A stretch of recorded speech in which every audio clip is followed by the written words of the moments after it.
నమస్తే. ప్రస్తుతం మనతో పాటు ఉన్నారు సినీ క్రిటిక్ అప్పాజీ గారు.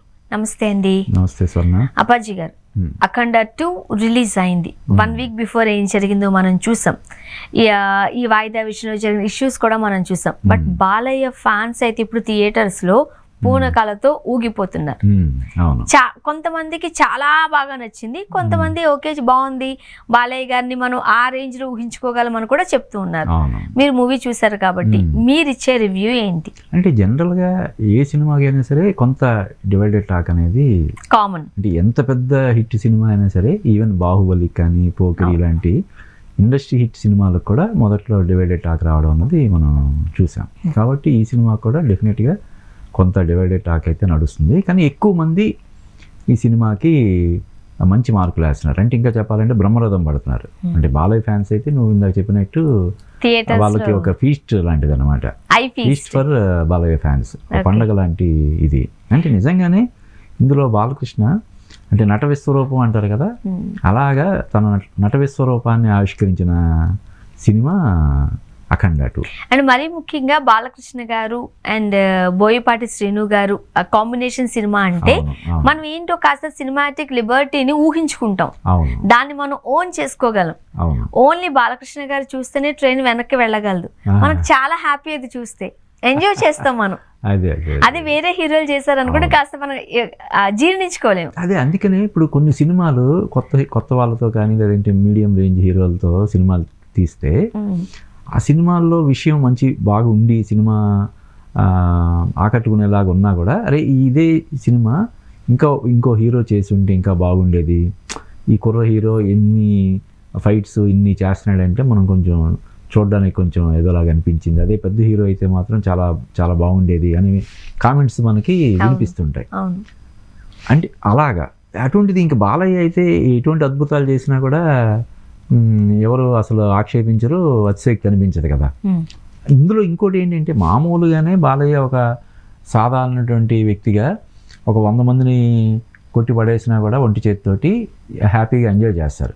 ఇప్పుడు రజనీకాంత్ కావచ్చు, చిరంజీవి కావచ్చు, బాలయ్య కావచ్చు, వాళ్ళకి అది ఉంటుంది.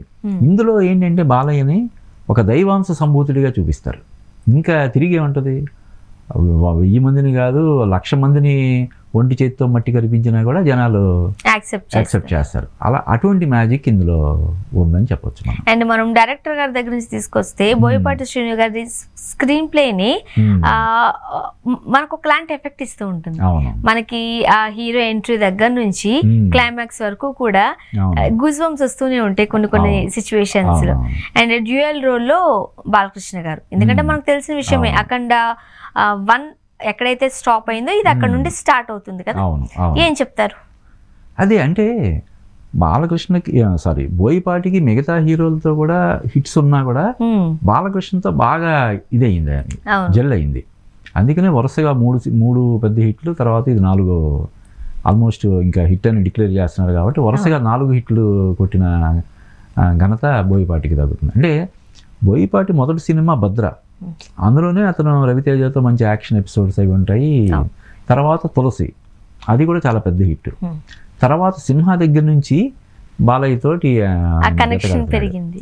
ఈ మధ్యలో సరైనోడు అల్లు అర్జున్ తోటి సరైనోడు సినిమా, అది కూడా చాలా పెద్ద హిట్. మధ్యలో దమ్ము కానీ వినయ్ విజయ రామ ఇటువంటి సినిమాలు కొంత డిసప్పాయింట్ చేసిన బాలయ్య కాంబినేషన్లో ఇద్దరికి అసలు ఫెయిల్యూర్ లేదు. సింహ పెద్ద హిట్, దానికంటే పెద్ద హిట్ లెజెండ్, ఈ 2 సినిమాల కంటే పెద్ద హిట్ అఖండ. ఇప్పుడు ఈ 3 సినిమాల కంటే కూడా ఇది పెద్ద హిట్ అయ్యే అవకాశాలు ఉన్నాయని చెప్పి మనకు రిపోర్ట్స్ వస్తున్నాయి.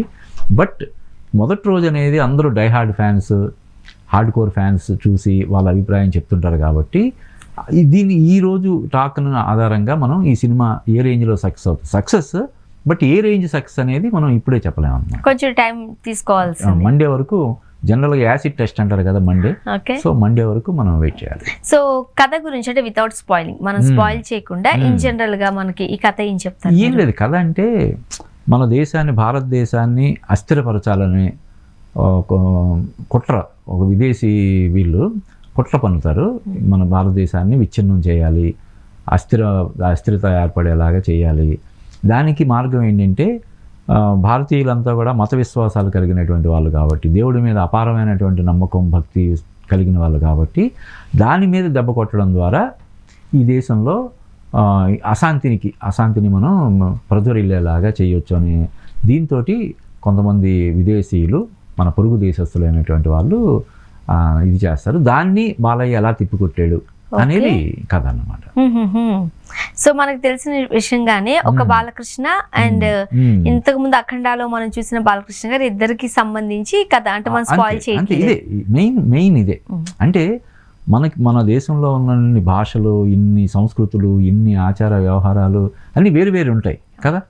అయినప్పటికీ కూడా ఈ 150 కోట్ల మందిని కలిపి ఉంచే ఒక ఏదైతే ఉందో దాన్ని దెబ్బ కొట్టాలి, తద్వారా మనం లబ్ధి పొందాలి, వీళ్ళకి ద్వేషాలు రగిల్చడం ద్వారా మనం లాభపడాలనే ఉద్దేశంతో విదేశీయులు చేసినటువంటి కుట్రని ఈయన దైవశక్తితోటి, దైవ బలంతో ఎలాగ భగ్నం చేశాడు, అందులో ఎలా విజయం సాధించాడు అనేది, దేశాన్ని ఎలాగ కాపాడాడు. అంటే కొన్ని ప్రాబ్లమ్స్ వచ్చేలా చేసి, కొన్ని సమస్యలు వచ్చేలా చేసి, ప్రాణాలు పోయేలా చేసి, నిజంగా దేవుడు ఉంటే ఇలా జరుగుతుందా, దేవుడు లేడు అనే దీన్ని వ్యాపించడం ద్వారా, వ్యాప్తి జరిగేలాగా చేయడం ద్వారా లాభపడాలనుకునే వాళ్ళకి ఏ విధంగా ఆయన సమాధానం చెప్పాడు అనేది కథ. ఓకే, మనం విలన్ గా ఆది పినిశెట్టి గారిని చూస్తున్నాం. ఓకే, సో బాలయ్య గారు లాంటి పర్సనాలిటీ అండ్ ఆది పినిశెట్టి గారు యాక్టింగ్ తెలిసిందే, ఇద్దరు ఢీ అంటే ఢీ కొట్టుకోవాల్సిన ఎలా ఉన్నాయి. విలన్ గా ఆది పినిశెట్టి గారు యాక్టింగ్ ఏం చెప్తారు? ఆది పినిశెట్టి కూడా one of the villains, main villain కాదు. ఆది పినిశెట్టి మంచి ఆర్టిస్ట్ అన్న విషయం మనకి తెలుసు.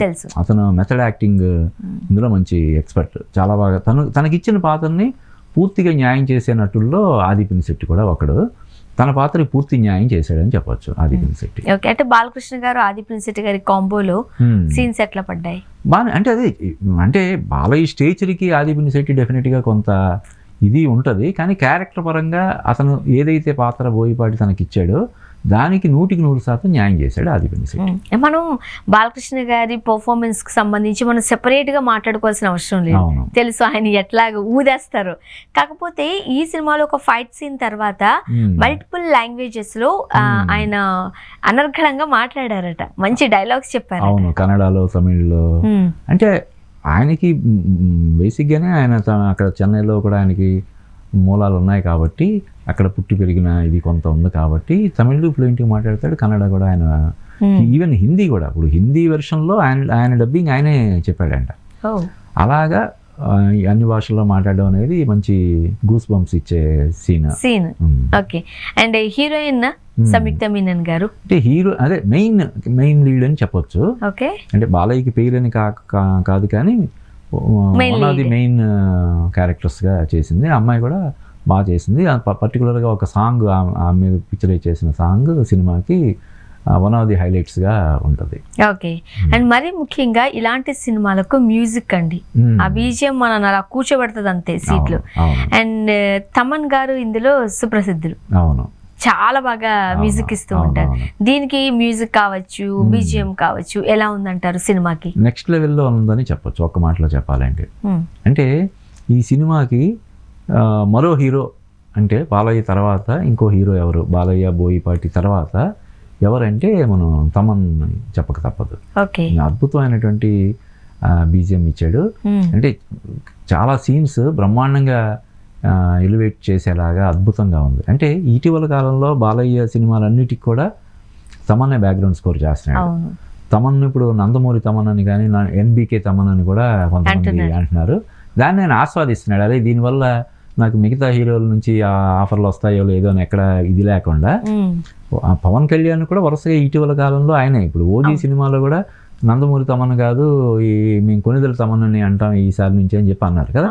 ఓజీ సినిమా సక్సెస్లో కూడా తమన్ చాలా కీలక పాత్ర పోషించాడు ఆ విజయంలో కూడా. ఇప్పుడు ఈ సినిమా విజయంలో కూడా తమన్ పాత్ర చాలా కీలకం అని మనం చెప్పొచ్చు. ఓకే, అండ్ ముఖ్యంగా అఖండ 2 ఇప్పుడు ఎలాంటి పోటీ లేదు సినిమాకి. అండ్ మనం చూసాం చిన్న చిన్న ఇష్యూస్, అంటే బాలకృష్ణ గారు లాంటి సినిమాకి ఇష్యూ వచ్చింది అని అనేసరికి కొంత అరే ఏమై ఉంటుంది అని అవాక్కయ్యారు. బట్ ఎట్టకేలాగైతే రిలీజ్ అయ్యింది. ఏం చెప్తారు మీరు? అంటే అదంతా కూడా ఈ సినిమాకి విపరీతమైనటువంటి ప్రచారాన్ని తెచ్చిపెట్టింది చాలా పాజిటివ్గా. అంటే ఫ్యాన్స్ చాలామంది ఏదైనా కుట్ర జరిగి ఉంటుందా, ఇంత క్రేజీ ప్రాజెక్టు దాదాపుగా 300 కోట్ల రూపాయలు బిజినెస్ జరుపుకుందని ప్రచారంలో ఉన్నటువంటి సినిమా మించుమించుగా 100 కోట్లు టేబుల్ ప్రాఫిట్ అన్న సినిమాకి ఇటువంటి అవాంతరం ఆటంకం రావడం ఏంటి?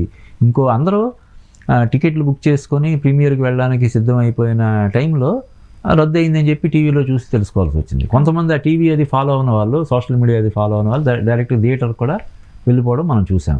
ఇంకా ఏంటంటే ఆ మరుసటి రోజు అన్ని పేపర్లో నేడే విడుదల యాడ్ కూడా వచ్చేసింది. ఇంత అయిన తర్వాత ఈ సినిమా ఆగిపోవడం అనేది చాలామంది జీర్ణించుకోలేకపోయారు.